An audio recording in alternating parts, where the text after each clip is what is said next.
لقد من الله على المؤمنين إذ بعث فيهم رسولا من أنفسهم يتلو عليهم آياته ويزكيهم ويعلمهم الكتاب والحكمة صدق الله العظيم. سامعین محترم اور معزز ساتھیوں، پچھلے ہفتے میں نے آپ حضرات کے سامنے آخرت کے موضوع پر بیان کیا تھا. اس ہفتے انشاءاللہ ربیع الاول کا مہینہ شروع ہوا ہے.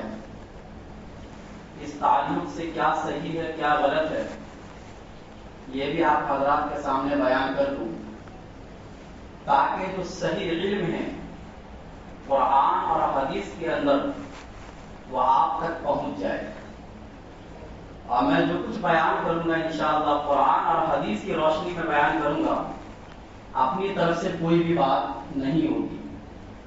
سب سے پہلے تو یہ سمجھ لیجئے کہ اللہ تعالیٰ نے جب اس کائنات کو بنایا، پھر انسانوں کو پیدا کیا، تو انسانوں کو پیدائش کا مقصد یہی تھا کہ ان کو آزمایا جائے. دنیا میں جانے کے بعد یہ دیکھا جائے کہ ہم اور آپ جو روح الارواح میں، یعنی کائنات کے پیدائش سے پہلے بھی جب ہماری روحیں تھی، بس ہمارا جسم نہیں تھا، تو ہم سب نے اللہ کے سامنے یہ عہد کیا تھا کہ آپ ہمارے رب ہیں. ہم سب نے کہا تھا. کیا وہ وعدہ جو ہم نے کیا تھا اللہ تعالیٰ سے دنیا میں آنے کے بعد ہم بھول گئے یا یاد ہے؟ اسی وعدے کی یاد دہانی کے لیے اللہ نے تقریباً 1.25 لاکھ پیغمبروں کو بھیجے دنیا میں، جس کا سلسلہ آدم علیہ السلام سے شروع ہوا. ہر ایک نبی کا یہی مقصد تھا کہ جو وعدہ آپ کر کے آئے ہیں اپنے رب سے کہ آپ میرے پروردگار ہیں، آپ میرے پالنہار ہیں، آپ کو وہ وعدہ یاد ہے یا نہیں ہے؟ اور اگر نہیں یاد ہے تو پیغمبر آ کر آپ کو وعدہ یاد دلاتے ہیں. چنانچہ ہزاروں پیغمبر آئے، لاکھوں پیغمبر آئے، لیکن اس دنیا کو بھی ختم ہونا تھا، یہ سلسلہ بھی ختم ہونا تھا. آخر میں ہم سب کے پیارے نبی حضرت محمد صلی اللہ علیہ وسلم دنیا میں تشریف لائے. یقیناً جس دن اللہ کے نبی پیدا ہوئے ہیں، اس کائنات میں اس سے روشن دن اور اس سے مبارک دن اور اس سے پیارا دن کوئی اور دن نہیں ہو سکتا ہے. جن کے صدقے طفیل ہمیں قرآن ملا، نماز ملی اور اسی طریقے سے روزے ملے، جن کی وجہ سے ہم اللہ کو خوش کرنا سیکھ گئے، اور جن کی وجہ سے اس پوری کائنات کو سجایا گیا، پوری کائنات کو بنایا گیا، وہ ذات اگر کسی دن پیدا ہو تو اس دن سے بڑا دن کوئی دن نہیں ہو سکتا ہے. لیکن اس کے باوجود بھی ہمیں یہ دیکھنا ہے کیا جس دن اللہ کے نبی پیدا ہوئے تھے اس دن کے اندر کوئی عبادت یا کوئی خاص عمل قرآن و حدیث سے ثابت ہے یا نہیں ہے، اسی چیز کو بیان کرنا ہے.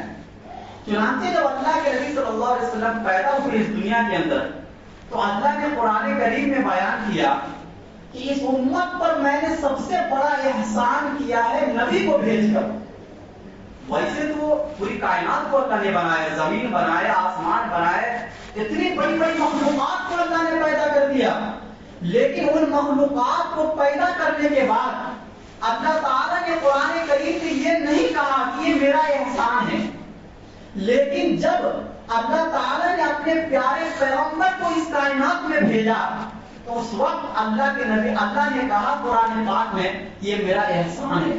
اس کو میں مثال سے سمجھاؤں تو بات اچھے سے سمجھ میں آ جائے گی کہ ہر باپ اپنے بچے کے لیے کچھ نہ کچھ کرتا ہے.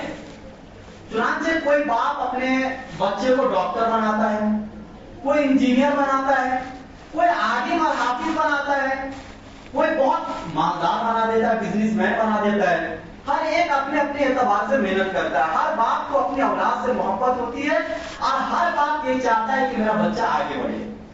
لیکن جب آخری وقت آتا ہے تو باپ یہ کہتا ہے اپنے بچے سے کہ میں نے تم کو ڈاکٹر بنا کر احسان کیا ہے کہ نہیں، یعنی بہت کچھ میں نے دیا، لیکن یہ ڈاکٹر بنانا میرے لیے بہت بڑی چیز تھی. میں نے تم کو عالم بنا کر احسان کیا، میں نے تم کو انجینئر بنا کر احسان کیا، میں نے تم کو کھلا کام سکھا کر احسان کیا. جس چیز کے ذریعے سے کوئی باپ اپنے بچے پر احسان جتلاتا ہے وہ چیز کوئی چھوٹی موٹی نہیں ہوتی ہے. کیوں؟ اگر آپ اپنے بچوں پر یہ احسان کرو کہ میں نے تم کو ایک وقت کا کھانا کھلایا تو بچہ بولے گا یہ تو عام سی بات ہے. سمجھ گئے؟ تو پتہ یہ چلا کہ جس چیز کے ذریعے سے احسان جتلایا جاتا ہے وہ بہت بڑی چیز ہوتی ہے. اور اگر یہ احسان اس کائنات کو پیدا کرنے والا بتائے کہ میں نے اتنی بڑی بڑی چیزوں کو پیدا کیا، خود میں نے تم کو پیدا کیا، کان بنائے، آنکھ بنائے، ہمارے ہاتھ پیر بنائے، اتنی بڑی بڑی قیمتی چیزیں کہ آپ خرید نہیں سکتے ہیں. آنکھ خراب ہو جائے آپ خرید سکتے ہو؟ کوئی بنا سکتا ہے اس کی آنکھیں؟ کوئی بات بنا کر دکھلا دے، کوئی زبان بنا کر دکھلا دے. لیکن اللہ نے ان سب چیزوں کو پیدا کرنے کے بعد بھی نہیں کہا کہ میں نے تمہارے پر احسان کیا ہے. لیکن جب اللہ تعالیٰ نے اپنے پیارے پیغمبر کو اس کائنات میں بھیجا ہے تو اللہ نے کہا ہے کہ یہ بھیج کر میں نے تمہارے پر احسان کیا ہے. پتہ چلا اللہ تعالیٰ کے خزانے میں اللہ تعالیٰ کی جو نعمتیں ہیں ان نعمتوں میں سب سے قیمتی نعمت اگر کوئی تھی تو اللہ کے نبی صلی اللہ علیہ وسلم کی ذات مبارک تھی جس بنیاد پر اللہ تعالیٰ احسان جتا ہے. اب صحیح بات ہے جن کے اوپر اللہ کو قرآن اتارنا تھا، جن کے سطح میں اتنی بڑی بڑی چیزوں کو اللہ نے بنایا، اتنے پیغمبر جو ان سے پہلے آئے وہ سب نبی کے سطح میں آئے. اگر نبی کو آنا نہ ہوتا تو وہ آدم بھی نہ آتے، موسیٰ بھی نہ آتے، عیسیٰ بھی نہ آتے. اگر نبی کو نہ آنا ہوتا تو ہم بھی نہ ہوتے. تو پتہ چلا کائنات کا وجود اگر کسی کی وجہ سے ہوا ہے تو ہمارے پیارے پیغمبر کی وجہ سے ہوا ہے. جب اللہ تعالیٰ نے اپنے پیغمبر کو بھیجا تو کیوں بھیجا؟ اب اس کی وجہ ہمیں تلاش کرنا ہے. اللہ تعالیٰ نے بھیج کر یہ بتلا دیا کہ یہ پیغمبر دنیا میں جا کر 4 کام کریں گے. یتلو علیہم، قرآن کریم کی تلاوت کریں گے، جو ہم آرام سے آ کر یہ چھوٹ گیا جو اصل چیز تھی. نمبر 2، آپ لوگوں کے دلوں کو صاف ستھرا رکھیں گے، دلوں کی پاکیزگی جس کو کہا جاتا ہے. نمبر 3، حکمت کی باتیں بتائیں گے. اور نمبر 4، قرآن کی تعلیم کو پوری دنیا میں پھیلائیں گے. یہ 4 کام نبی کا سب سے بڑا کام ہے. پتہ چلا کہ اگر کوئی نبی کے آنے پر خوش ہے تو انہیں یہ 4 کام کرنا چاہیے، جس کا خلاصہ یہ ہے کہ آپ اللہ کے حکموں کو مان کر نبی کے طریقے کے مطابق زندگی گزارو گے تو ہمیں اور آپ کو پتہ چلے گا کہ آپ کو نبی سے عشق ہے، آپ کو نبی سے محبت ہے. اور اگر ایک آدمی 1000 دعویٰ کرے کہ مجھے اللہ سے پیار ہے، نبی سے پیار ہے، لیکن اس کی زندگی میں نماز نہیں ہے، کیا ہم مان لیں گے وہ نبی سے محبت کرتا ہے؟ ایک لڑکا بولتا ہے اپنے باپ سے کہ ابو میں آپ سے بہت پیار کرتا ہوں، لیکن ابو بولتے ایک گلاس پانی لے کر آؤ تو وہ نہیں لاتا ہے. ابو بولتے کھانا لے کر آؤ وہ نہیں لاتا ہے. ابو بولتے کما کر لا کر پیسہ دو وہ نہیں لاتا ہے. اب پھر بھی وہ سال میں ایک مرتبہ کہتا ہے کہ مجھے آپ سے پیار ہے. وہ باپ مانے گا اس بات کو یہ بیٹا مجھ سے پیار کرتا ہے؟ کبھی نہیں مانے گا. تو بتاؤ وہ خدا جو آپ کو صرف 5 وقت کی نماز پڑھنے کو کہتا ہے، قرآن کی تلاوت کا حکم دیتا ہے، نبی کے مطابق زندگی گزارنے کا حکم دیتا ہے، ان میں سے ایک بھی چیز ہماری زندگی میں نہیں ہے، اور اس کے باوجود اگر ہم کہتے ہیں کہ ہمیں نبی سے پیار ہے تو یہ دعویٰ جھوٹا ہے، کھوٹنا ہے. اور ایسے شخص کو اپنے دعوے میں غور و فکر کر لینا چاہیے کہ کیا آپ صحیح میں نبی سے پیار کرتے ہیں یا نہیں کرتے ہیں. بہرحال مجھے بتانا یہ آج کا مقصد یہ ہے کہ اللہ کے نبی صلی اللہ علیہ وسلم جس سال پیدا ہوئے وہ بھی حدیث میں ہے کہ ولد النبی صلی اللہ علیہ وسلم عام الفیل، کہ نبی صلی اللہ علیہ وسلم پیدا ہوئے فیل کے ساتھ. فیل کا ساتھ کا مطلب یہ ہوتا ہے کہ آپ حضرات سورہ فیل پڑھتے علم تری کیف فعل ربک باصحاب الفیل، یہ سب کو یاد ہے. یہ جو بھی اصحاب الفیل ہے اللہ کے نبی کے پیدائش سے 50 دن پہلے ایک واقعہ ہوا تھا. یعنی یمن کا ایک بادشاہ جس کو ابرہہ کہا جاتا ہے وہ کعبہ کو توڑنے کے لیے آ رہا تھا. اللہ تعالیٰ نے چھوٹے چھوٹے پرندوں کے ذریعے سے ان کے لشکر کو ہلاک کر دیا. ایک لمبا واقعہ کا شارٹ پوائنٹ میں بتانا چاہتا ہوں. ان کے لشکر کو ہلاک کر دیا اور اللہ نے کعبے کو بچا لیا. جب اللہ نے کعبے کو بچایا اس کے 50 دن کے بعد اللہ کے نبی صلی اللہ علیہ وسلم اس دنیا میں پیدا ہوئے. تو یہ چیز تو حدیث سے ثابت ہے کہ کون سے سال پیدا ہوئے. نمبر 2، کون سے مہینے میں پیدا ہوئے. تو امت کا یہ متفقہ فیصلہ ہے، امت کے بڑے بڑے علماء کا یہ متفقہ فیصلہ ہے، یہ طے شدہ بات ہے کہ اللہ کے نبی ربیع الاول کے مہینے میں پیدا ہوئے، دو بات طے ہو گئی۔ نمبر 3، کون سے دن اللہ کے نبی صلی اللہ علیہ وسلم پیدا ہوئے، تو یہ چیز بھی حدیث میں ہے، کیونکہ اللہ کے نبی پیر کے دن کا روزہ رکھتے تھے، یعنی سوموار کے دن۔ تو صحابہ نے سوال کیا کہ آپ پیر کے دن کا روزہ کیوں رکھتے ہیں؟ تو اللہ کے نبی صلی اللہ علیہ وسلم نے فرمایا کہ فیہ ولدت، میں اسی دن پیدا ہوا ہوں۔ تو حدیث یہ صحیح مسلم کی حدیث ہے، اس سے یہ بات بھی طے ہو گئی کہ اللہ کے نبی صلی اللہ علیہ وسلم پیر کے دن پیدا ہوئے، یعنی 3 بات طے ہو گئی۔ کون سے سال میں پیدا ہوئے؟ فیل کے سال میں پیدا ہوئے۔ کون سے مہینے میں پیدا ہوئے؟ تو ربیع الاول کے مہینے میں پیدا ہوئے۔ اب کون سے دن پیدا ہوئے؟ تو یہ بھی طے ہو گیا کہ پیر کے دن یا سوموار کے دن پیدا ہوئے، لیکن کون سی تاریخ میں پیدا ہوئے یہ نہ قرآن میں لکھا ہے نہ حدیث میں لکھا ہے۔ اسی بنیاد پر امت میں نبی اور صحابہ کے زمانے سے یہ اختلاف چلتا ہوا آ رہا ہے کہ کون سے تاریخ میں اللہ کے نبی پیدا ہوئے۔ کچھ حضرات یہ کہتے ہیں کہ اللہ کے نبی 2 ربیع الاول کو پیدا ہوئے، کچھ حضرات یہ کہتے ہیں کہ اللہ کے نبی 8 ربیع الاول کو پیدا ہوئے، اب کچھ حضرات یہ کہتے ہیں کہ 10 ربیع الاول کو پیدا ہوئے، اب کچھ یہ کہتے ہیں کہ 12 ربیع الاول کو پیدا ہوئے۔ یہ 4 باتیں امت میں مشہور ہے، لیکن ان کے پیچھے کوئی بھی دلیل نہیں ہے۔ نہ قرآن سے آپ دلیل دکھا سکتے ہیں، نہ حدیث سے آپ دلیل دکھا سکتے ہیں کہ اللہ کے نبی صلی اللہ علیہ وسلم 12 ربیع الاول کو پیدا ہوئے۔ کوئی بھی صحیح حدیث اس سلسلے میں نہیں ہے۔ اور اگر مان بھی لیتے ہیں کہ اللہ کے نبی صلی اللہ علیہ وسلم 12 ربیع الاول کو پیدا ہوئے، پھر بھی 12 ربیع الاول عید کا دن نہیں ہو سکتا ہے۔ اس کے اوپر میں چند دلائل آپ کے سامنے پیش کرتا ہوں، جو عقل سے کہ آپ سوچ سکتے ہیں اور سمجھ سکتے ہیں، میری باتوں کو آپ آسانی سے سمجھ سکتے ہیں، دوسروں کو سمجھا سکتے ہیں کہ کیا 12 ربیع الاول عید کا دن ہو سکتا ہے یا نہیں ہو سکتا ہے۔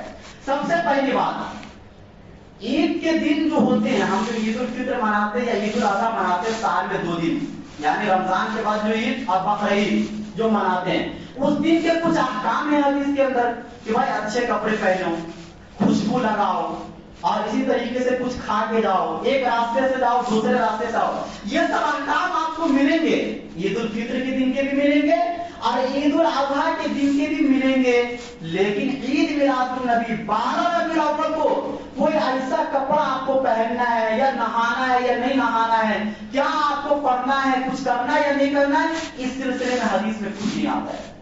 تو پتہ چلا یہ عید کا دن نہیں ہو سکتا ہے، کیونکہ جو عید کا دن ہے اس دن کے احکام موجود ہے کہ آپ کو کیا کرنا ہے، لیکن عید میلاد النبی کوئی عید ہے یا کوئی دن ہے، یہ اس بارے میں کوئی بھی حدیث کے اندر آپ کو نہیں ملے گا۔ نمبر 2، ہماری جتنی بھی عیدیں ہیں وہ عید عبادت سے شروع ہوتی ہے، چنانچہ آپ عید الفطر منانے جاتے ہیں، 2 رکعت نماز پڑھ کے آپ اپنی خوشی کا اظہار کرتے ہیں۔ آپ بقرعید کے دن بھی جانور بعد میں ذبح کرتے ہیں، گوشت آپ بعد میں کھائیں گے، لیکن پہلے 2 رکعت نماز ادا کر کے اللہ کو ہم پہلے خوش کرتے ہیں، اس کے بعد ہم مخلوق کو خوش کرتے ہیں۔ پتہ چلا کہ ہماری جو بھی عیدیں ہیں وہ عبادت سے شروع ہوتی ہے، اس دن کوئی عبادت ہے یا نہیں ہے اس بارے میں حدیث میں کوئی بات نہیں، بڑے بڑے علماء اس بارے میں کچھ نہیں کہتے ہیں۔ نمبر 3، عبادت اور اچھا حدیث میں یہ آتا ہے، ابو داؤد کی حدیث ہے کہ جب اللہ کے نبی مکہ چھوڑ کر مدینے آئے تو مدینہ میں دیکھیں کہ 2 دن ایسے ہیں جس دن میں لوگ کھیل کود کرتے ہیں، تو اللہ کے نبی نے یہ فرمایا کہ ان کے یہ 2 دن کے بدلے اللہ نے تمہیں 2 دن دیے سال میں، جس دن تم خوشیاں مناؤ، ایک عید کا دن ایک بقرعید کا دن۔ اس حدیث میں اللہ کے نبی نے صراحت کر دیا کہ ہمارے لیے صرف 2 عیدیں ہو سکتی، تیسرے کوئی عید نہیں ہو سکتی ہے۔ اسی بنیاد پر تو امت کے اندر جو تیسری عید آپ مناتے ہیں، کچھ مناتے ہیں کچھ نہیں مناتے ہیں، یہی وجہ ہے۔ پتہ چلا یہ اختلافی بات ہے۔ اچھا، اسی طریقے سے اللہ کے نبی صلی اللہ علیہ وسلم کے صحابہ ہم سے زیادہ نبی سے پیار کرتے تھے۔ اللہ کے نبی کے آنے پر سب سے زیادہ خوشی اگر کسی کو ہو سکتی ہے وہ صحابہ کو ہو سکتی ہے، ان کے بعد تابعین، تبع تابعین، محدثین، فقہاء کرام کو ہو سکتی ہے، جو ہم سے کہیں زیادہ نبی کے طریقے پر چلتے تھے، لیکن ان کے زمانے میں کہیں بھی عید میلاد النبی کا ثبوت آپ نہیں دکھا سکتے ہیں۔ اگر آپ دکھا سکتے ہیں کہ کوئی کتاب ہمیں لا کر دکھا ہو، ہم بس عید میلاد النبی کا اعلان کر دیں کہ اپنی مسجد میں بھی انشاءاللہ 12 ربیع الاول کو عید میلاد النبی منائیں گے. اگر ہے کسی کے پاس ثبوت تو دکھا دو. یہ قرآن و حدیث سے میں جو بھی بات ہے وہ بتا رہا ہوں. اسی طریقے سے جو بھی عیدیں ہوتی ہیں مسلمانوں کی وہ صبح کو ہوتی ہے، رات کو غیروں کا تہوار ہوتا ہے، ہندوؤں کا تہوار یا کرسچنوں کا تہوار یا یہودیوں کا تہوار، جو بھی آپ تہوار مناتے ہیں یعنی جو غیر مناتے ہیں وہ رات کو مناتے ہیں. مسلمانوں کی جتنی بھی عیدیں ہیں وہ کب ہوتی ہے؟ دن کی روشنی میں ہوتی ہے. اور عید میلاد النبی عام طور سے لوگ راتوں میں زیادہ مناتے ہیں. یہ غیروں کا طریقہ ہمارے اندر کیوں آ رہا ہے؟ اس لیے کہ ہمارا جو ملک ہے اس میں ہندو مسلم سکھ کرسچن عیسائی سب مل جل کر رہتے ہیں. تو عام طور سے ہوا یوں کہ ان کے کچھ طریقے ہمارے اندر آ گئے اور ہمارے کچھ طریقے ان کی اس میں چلے گئے. شادی بیاہ میں بھی مسلمان پہلے جہیز نہیں لیا کرتے تھے، یا یہ سب جو رسم و رواج اگر ہم کرتے ہیں نا، پہلے کے لوگوں سے آپ پوچھو گے تو اتنا یہ سب چیزیں نہیں تھا. ہم لوگ بھی کتاب پڑھے، تاریخ پڑھے ہیں کہ پہلے کی کیا تاریخ تھی آج سے 100 سال پہلے. یہ سب چیزیں آج کے زمانے میں شروع ہوئی جو غیروں سے آئی، جو آہستہ آہستہ علم آتے آتے آج ختم ہو رہا ہے. ہمارے گاؤں کے اندر بھی آپ لوگ دیکھے ہوں گے شب بارات مناتے تھے، بہت ساری چیزیں مناتے تھے بہت سارے لوگ، لیکن آہستہ آہستہ وہ سب چیزیں ختم ہو رہی ہے جیسے جیسے لوگوں نے سمجھایا. تو عید میلاد النبی ہمیں 5-6 دلیلیں دے دی. اسی طریقے سے ربیع الاول کے مہینے میں اگر اللہ کے نبی پیدا ہوئے ہیں تو ربیع الاول کے مہینے میں اللہ کے نبی دنیا سے بھی گئے ہیں. تو آپ یا تو ایسا کرو کہ ایک سال خوشی مناؤ ایک سال غم مناؤ، لیکن ہر سال آپ خوشی صرف مناتے، غم کا کوئی دن نہیں ہے. یہ کیا بات ہے کہ اللہ کے نبی کے نواسے حضرت حسین اگر شہید ہو جاتے ہیں تو ان کے غم کا دن آپ مناتے ہو 10 محرم، لیکن اللہ کے نبی جس دن جا رہے اس دن کوئی غم نہیں. جن کی وجہ سے وہ نواسا ہمیں ملا، اگر وہ نہ ہوتے تو وہ نواسا ملتے، وہ نہ ہوتے تو شہادت ملتی. شہادت کی جو اتنی بڑی فضیلت اللہ کے نبی نے بیان کی تو اب ہر مسلمان چاہتا کہ ہم شہید ہو جائیں. ورنہ غیر مسلم یا دوسرے جو مذاہب کے لوگ ہیں ان میں کوئی بھی نہیں چاہتا کہ ہم دھرم کے نام پر مرے. دھرم کے نام پر، مذہب کے نام پر مرنا صرف مسلمان پسند کرتا ہے، کیونکہ اس کو معلوم ہے کہ ہمیں جنت ملے گی. دوسرے لوگوں کو نہیں معلوم ہے کہ ہمیں جنت ملے گی. بہرحال ایسے ایسے خرافات عید میلاد النبی کے نام پر. دیکھو ایک مرتبہ امروہہ کا واقعہ ہے، یوپی کا ایک گاؤں ہے، قصبہ ہے امروہہ. وہاں ایک مرتبہ کیا ہوا، 12 ربیع الاول کو ایک عورت کو بلایا گیا باضابطہ. وہ عورت حاملہ تھی، اس سے رات میں بچہ جنا گیا اور یہ کہا گیا کہ یہ اللہ کے نبی نعوذ باللہ پیدا ہو گئے. آج سے پچھلے سال کا واقعہ میں نے اخبار کے اندر پڑھا. اپنے پڑوسی ملک میں ایک خوبصورت لڑکی کو لایا گیا اور اس کو بیٹھایا گیا 12 ربیع الاول کے دن اور باضابطہ اس کو دکھایا جا رہا ہے ٹی وی چینل پر اور یہ کہا جا رہا ہے کہ حور ہے. خوشیاں منانے کے لیے جنت کی حور دنیا میں آ گئی ہے. یہ سب خرافات آپ لوگ کو اتنا نہیں معلوم. ممبئی میں سب سے زیادہ جوش و خروش سے 12 ربیع الاول منایا جاتا ہے، جو وہاں رہتے وہ جانتے ہیں. ایسے ایسے خرافات، گنبد خضرا بنایا جا رہا ہے. بھائی گنبد خضرا آپ کو معلوم ہے کیا؟ جو گنبد خضرا مدینے کے اندر ہے ان کے نیچے اللہ کے نبی صلی اللہ علیہ وسلم کا قبر مبارک ہے. آپ اس قبر مبارک کو بناتے ہو، آپ پورے جگہ جگہ گھماتے ہو اور جھنڈے آپ لگاتے ہو ہر جگہ. اس پر چاند تارا، کسی پر لا الہ الا اللہ بھی لکھا رہتا ہے. اور جیسے آپ کا 12 ربیع الاول والا دن گیا وہ پورے جھنڈے زمین پر گر جاتے ہیں اور اوپر پیر بھی جا رہا ہے، جوتی بھی جا رہا ہے، اللہ کے نبی کا نام بھی آ رہا ہے. بس مطلب محبت کا ایک دن یہ ہوتا ہے کیا؟ یہ غیر لوگ کرتے ہیں کہ ایک دن ہم نے برتھ ڈے منا لیا، ایک دن ہم نے بوڑھوں کے نام پر منا لیا، ایک دن ہم نے ٹیچرس ڈے منا لیا، ایک دن ہم نے ویلنٹائن ڈے منا لیا، محبت کا دن. یہ سب غیروں میں ہوا کرتا ہے. مسلمان اپنے ماں باپ سے بھی ہمیشہ محبت کرتا ہے، مسلمان اپنے نبی سے، اپنے اللہ سے ہمیشہ محبت کرتا ہے. اس کے لیے کوئی ایک دن خاص نہیں ہے. اور اگر آپ محبت کا دعویٰ کرتے ہو تو آپ اپنی زندگی ہمارے سامنے پیش کرو. ہم آپ کی زندگی کو دیکھ کر بتلا دیں گے کہ آپ کے دل کے اندر کتنی اللہ اس کے رسول سے محبت ہے. اور یہ جتنے لوگ ہوتے ہیں چاہے آپ کے گاؤں میں چاہے کہیں بھی ہو جو 12 ربیع الاول مناتے ہیں، یہ وہ لوگ ہوتے ہیں جو عام طور سے شرابی ہوتے ہیں، جو جوئے باز ہوتے ہیں، جو عام طور سے ایک بھی وقت کی نماز نہیں پڑھتے ہیں.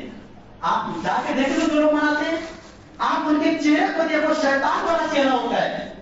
چہرے پر نورانیت نہیں ہوتی ہے، داڑھی نہیں ہوتی ہے، اور اس کے بعد ہم کہتے ہیں کہ ہم کو محبت ہے، یا لبیک یا رسول اللہ کا نعرہ لگاتے ہیں. بھائی کس منہ سے آپ لبیک یا رسول اللہ کا نعرہ لگاتے ہو؟ آپ کو شرم آنا چاہیے بولتے ہوئے. ہمارا منہ تو اتنا گندا ہو چکا ہے، ہم گالی دیتے ہیں اسی منہ سے، ہم بدزبانی کرتے ہیں اسی منہ سے، ہم غیبت کرتے ہیں، لوگوں کو طعن و تشویق کا ذریعہ بناتے ہیں اسی زبان سے، اور اس کے بعد ہم پیارے نبی کا نام لیتے ہیں. جس نبی کو اللہ نے اتنا پاک اور صاف ستھرا بنایا ہو، اس نبی کے آپ کے نزدیک یہی ویلو ہے کہ آپ پورے 7 نبی کے سنتوں کی دھجیاں اڑاؤ. ایسے ایسے کلمات ہمارے نوجوان بول رہے ہیں جس کی بنیاد پر وہ ایمان سے نکل جاتے ہیں. میں جب کبھی کبھی باہر نکلتا ہوں، زیادہ تر میں نہیں نکلتا ہوں، میں سنتا ہوں لوگوں کے زبانوں سے، بچوں کی زبانوں سے ایسی ایسی باتیں جس کی بنیاد پر وہ اسلام سے نکل رہے ہیں، اور اگر وہ شادی شدہ ہے تو ان کا نکاح بھی ٹوٹ رہا ہے، لیکن ان کو خبر نہیں. اللہ کے نبی نے کہا تھا کہ ایک زمانہ ایسا آئے گا کہ کفر و شرک آپ کے دل میں، آپ کی زبان پر، آپ کے اندر ایسا آ جائے گا کہ آپ کو پتہ بھی نہیں چلے گا. ہمیں اور آپ کو ڈرنے کی ضرورت ہے. اصل یہ دنیا نہیں ہے، میں نے پچھلے ہفتے بہت تفصیل سے بتایا، اصل تو آخرت کی زندگی ہے. یہ دنیا کی جب آنکھیں بند ہو جائے گی تو پھر آپ کو افسوس کرنے کے سوا کوئی چارہ نہیں ہوگا. اس لیے جتنا افسوس کرنا ہے، جتنا رونا ہے اس دنیا میں رو لو. صحیح اور غلط کی تمیز آپ کیا ہوتا ہے وہ علماء سے پوچھو. آپ آپس میں طے نہیں کر سکتے. ہر لائن کا ایک ماہر ہوتا ہے، انجینئر اپنے لائن کا ماہر ہوتا ہے، ڈاکٹر اپنے لائن کا ماہر ہوتا ہے. میں اگر ڈاکٹری کرنے لگ جاؤں، میں اگر انجینئرنگ کرنے لگ جاؤں تو یہ بات غلط ہوگی. فیصلہ کرنے والے الگ ہوتے ہیں، ہر لائن کا ایک ماہر ہوتا ہے، لیکن دین کا ماہر اور دین کے نالج رکھنے والے جو علماء ہوتے ہیں، اس کو کوئی جاہل طے نہیں کر سکتا ہے، کوئی جاہل نہیں بتا سکتا ہے کہ عید میلاد النبی منانا ہے یا نہیں منانا ہے. چنانچہ جو مناتے ہیں آپ ان کو سمجھائیے. جو آپ کے محلے میں یا کسی کے گھر میں اس نام پر چندہ کرتے ہیں، ہمیں تو سننے میں آیا کہ ہمارے گاؤں میں اس نام پر 50 سے 60 ہزار روپے چندے ہوتے ہیں. کتنے چندے ہوتے ہیں؟ یہ صحیح خبر ہے. 50 سے 60 ہزار. کسی غریب کی شادی ہوتی ہے، آپ اس میں 10 روپیہ نہیں دیتے ہو. مسجد کے اندر آپ چندہ دیتے ہو، 10 روپیہ نہیں ہوتا ہے.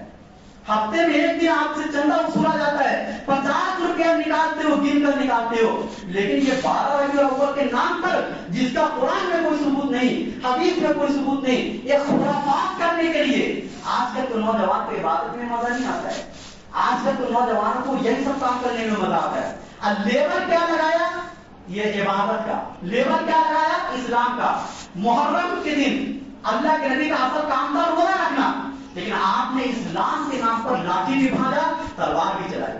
جہاں چلانا ہوتا وہاں نہیں چلاتے ہیں. کوئی آ کے مار کے چلا جاتا ہے، ایسے واقعات تو روز سنتے ہیں. کوئی بھی نہیں آئے گا بچانے کے لیے، لیکن محرم کے دن پھوٹ پھوس کا تلوار لے کے نکل جاتے ہیں. یہ دیکھو، ایک ہوتا ہے آپ شراب بیچو، لیکن لیبل اپنے دکان پر شراب کا لگاؤ، گناہ یہ بھی ہے. لیکن آپ شراب بیچ رہے ہو اور لیبل لگا رہے ہو شربت کا، یہ ڈبل گناہ ہے. لیبل کیا لگا رہے ہو؟ شربت کا. یہ ڈبل گناہ ہے. آپ کام کر رہے تو غلط، اور لیبل کیا لگا رہے اسلام کا. بتاؤ یہ مذاق ہے کہ نہیں ہے؟ آپ بتاؤ تھوڑا ٹھنڈے دل سے یہ سوچو. صرف سننے کے لیے میرا مقصد کوئی بیان کرنا نہیں ہے. میرا مقصد یہاں پر کھڑے ہو کے اپنے آپ کو یہ نہیں بتانا ہے کہ میں بہت اچھا بولنے والا ہوں. میرا مقصد ہے آپ لوگ عمل کرنا سیکھیے. اگر آپ کو کوئی بات ایسی لگ رہی ہے کہ میں غلط بول رہا ہوں، آپ مجھ سے سوال کیجیے، میں موجود ہوں. آپ مجھ سے آ کے پوچھ سکتے بھائی یہ پورا حدیث میں کیا ہے، کیا اس کا ثبوت حدیث سے ہے یا نہیں ہے. میں بات کرنے کو تیار ہوں، لیکن آپ اسلام کے نام پر اسلام کو بدنام مت کیجیے. آپ کو نہیں عمل کرنا مت کیجیے. یہی سب کی وجہ سے آپ غیر مسلم اسلام سے دور ہوتے چلے گئے. شروع میں جب غیر مسلم مسلمان بن رہے تھے، کیوں؟ ہمارے اخلاق کو دیکھ کر. آپ لاٹھی بھاجو گے، آپ تلوار چلاؤ گے، کوئی غیر مسلم آپ سے متاثر ہوگا. کوئی بولے گا بھائی یہی اسلام ہے، اسی کو بولتے اچھا اسلام، جس میں لاٹھی لے کے اور اسی طریقے سے تازیہ بنا کے اور یہ وہ کیا جو مناتے ہیں ان کو بھی نہیں معلوم کہ آپ کیوں منا رہے. تو بہرحال اللہ کے نبی اس دنیا میں آئے، ہمیں بہت خوشی ہے. اور کون خوش نہیں ہو سکتا بھائی؟ جو خوش نہیں ہوگا اس کا ایمان ختم ہو جائے گا. اس کا ایمان ختم ہو جائے گا جو خوش نہیں ہوگا. لیکن خوشی کا کوئی دن منانا یہ اسلام میں نہیں ہے. اگر ہے لقد من اللہ علی المؤمنین